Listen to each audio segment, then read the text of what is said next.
Hi friends, welcome to my channel. ఈరోజు beans curry వంకాయతో ఎలా చేసుకోవాలో చూపిస్తాను. ముందుగా మసాలా ప్రిపేర్ చేసుకుందాం.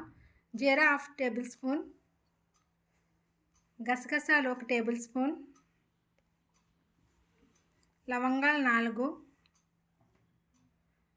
అనాస పువ్వులు 2, దాల్చిన చెక్క చిన్న ముక్క. ఇప్పుడు మసాలా రెడీ చేసుకుందాం. మసాలా రెడీ అయిపోయింది. ఇప్పుడు ఆనియన్స్ 2, వంకాయలు 2, బీన్స్ 1/2 కేజీ. ఆనియన్స్ కట్ చేసి పెట్టేసుకుందాం. ప్యాన్ పెట్టుకుని 60 ml ఆయిల్ వేసుకోవాలి. కట్ చేసుకున్న ఆనియన్స్ని ఆయిల్లో వేసేద్దాం. ఆనియన్స్ త్వరగా వేగాలంటే మనం ముందుగా పసుపు, సాల్టు కొంచెం ఆనియన్స్ త్వరగా వేగిపోతాయి.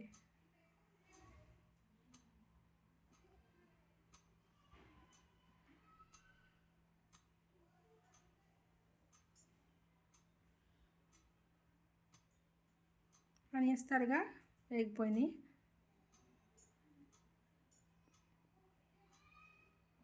వంకాయలు ముందుగా కట్ చేసి పెట్టుకుంటే అవి నల్లగా అయిపోతాయి కాబట్టి అప్పటికప్పుడే ఎంతసేపు పట్టదు, త్వరగానే కట్ చేసుకోవచ్చు. వంకాయలని ఈ విధంగా కట్ చేసుకోవాలి.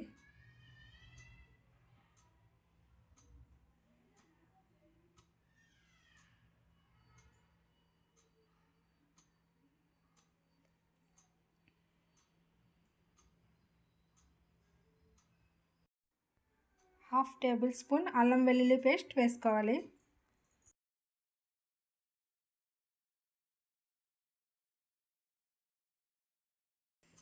అల్లం వెల్లుల్లి ఎందుకు వేస్తున్నానంటే ముందుగా గ్రేవీ కోసం వేస్తున్నాను. మసాలాను కూడా మసాలా మొత్తం వేయకుండా హాఫే వేసుకోండి. ఆ ఫ్లేవర్ అది బాగా వాటికి పట్టి టేస్ట్ చాలా బాగుంటుంది. ఇప్పుడు బీన్స్ కూడా వేసేసుకున్నాను.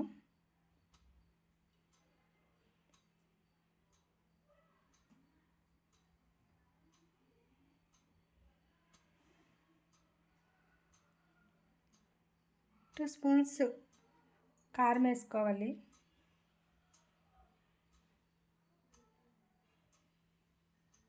మసాలా మనం ఎప్పుడు ఇంట్లో రెడీ చేసుకుని అప్పటికప్పుడు వేసుకుంటేనే ఆ టేస్ట్ అది బాగుంటుంది. అందుకే నేను అప్పటికప్పుడే వేస్తాను కర్రీస్లో.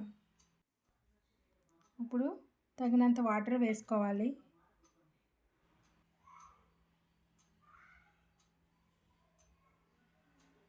బీన్స్ ఉడకాలి కదా, కొంచెం వాటర్ ఎక్కువగానే పడుతుంది. ఇప్పుడు 5 minutes మూత పెట్టుకుని కుక్ చేసుకోవాలి.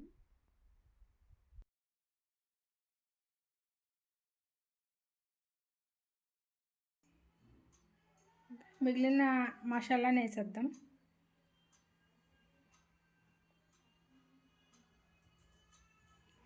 ఇప్పుడు సాల్ట్ టేస్ట్ చూసుకుని మీకు నచ్చినంత సాల్ట్ని వేసుకోండి. ఇప్పుడు 5 minutes మూత పెట్టేసి సిమ్లో కుక్ చేయండి. ఇప్పుడు స్టవ్ ఆఫ్ చేసేయండి. కర్రీ రెడీ అయిపోయింది. ఈ కర్రీ రైస్తో కానీ చపాతీతో కానీ బాగుంటుంది. ఈ వీడియో నచ్చినట్టయితే లైక్ చేయండి, షేర్ చేయండి, సబ్స్క్రైబ్ అవ్వండి. Thanks for watching.